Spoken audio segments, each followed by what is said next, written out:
Quand la plupart du monde pense à la France, c'est généralement à Paris que l'on pense, car c'est la première destination européenne des touristes.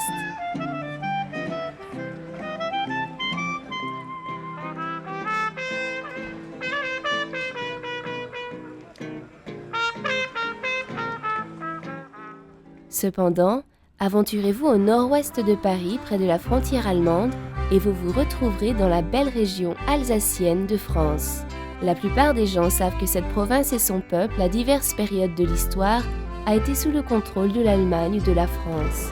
Le fait que les Amish ont commencé à s'installer dans cette région et que les Ménonites y ont établi leurs racines historiques depuis les années 1500, au temps de la Réforme, n'est pas aussi bien connu.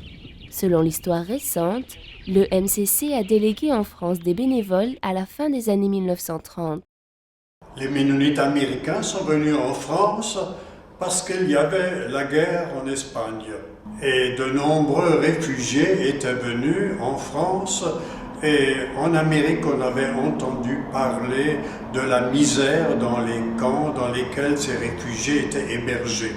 Ensuite, à partir de 1944, une fois que la France avait été libérée, le MCC a immédiatement repris son œuvre de distribution de vêtements et de nourriture en accord et en collaboration avec la Croix-Rouge française parmi la population pauvre qui avait beaucoup souffert de la guerre en France. Son travail s'est principalement adressé à des œuvres parmi les enfants. Après un moment, les programmes du MCC ont été pris en main par les Ménonites français. L'importance mise sur les logements des aînés a produit une augmentation du travail, si bien que c'est maintenant le pivot central grandissant. Je suis Claude Bécher, je suis ici comme aumônier à mi-temps depuis septembre dernier et je suis employé par l'association Servir qui a souhaité qu'il y ait une dimension de spiritualité, une proximité par rapport aux choses de la foi avec les personnes âgées et aussi les enfants qui sont dans ces maisons. Donc c'est un travail toujours à entretenir entre l'Église et l'institution sociale. L'une a comme fonction de rappel prophétique à l'Église et l'Église a comme fonction d'être aimante et de fournir des qualités, des gens compétents pour travailler dans ce cadre-là. Une jeune femme a vécu ses années adolescentes dans la maison pour enfants Villa de Rose, gérée par l'église ménonite, et maintenant elle tient un poste à la maison de retraite voisine.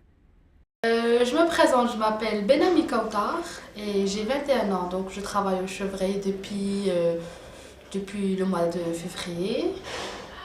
Donc oui, sinon je vivais à la Villa de Rose depuis l'âge de 16 ans jusqu'à 21 ans. Et je ne vivais pas ici, ça fait depuis l'âge de 15 ans que je vis en France, parce qu'avant je vivais au Maroc. Ce sont des enfants qui ont été placés par la juge d'enfants, donc ils ont des problèmes familiers, des problèmes avec leurs parents, des problèmes un peu de tout.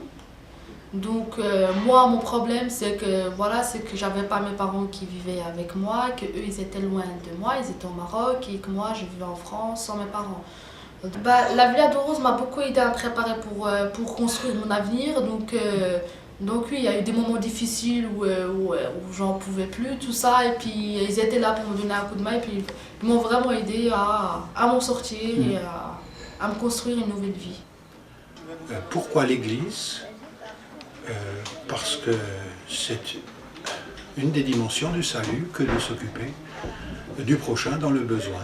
Une partie importante de la masse salariale est prise en charge par l'État. C'est aussi sa fonction que de s'occuper des pauvres dans le pays. Donc il y a une certaine aide entre les initiatives de l'Église dans le lancement et dans l'entretien du travail social et le soutien de l'État. Alors, ce travail qui a été commencé maintenant il y a plus d'une cinquantaine d'années, il y avait au cours de l'histoire des relations étroites entre les différentes églises locales et le travail qui est là. Cette relation peut se distendre avec le temps et il faut sans cesse de nouveau faire un effort pour que les gens des églises puissent avoir la possibilité d'un regard intérieur et d'une interaction avec soit les personnes très âgées et le besoin criant de s'occuper de cette catégorie de personnes, soit les enfants qui se trouvent ici.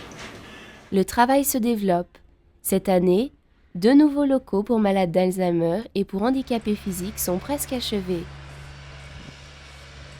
On a mis beaucoup de temps pour comprendre qu'un travail dans une œuvre sociale en France pouvait être l'équivalent d'un travail en mission.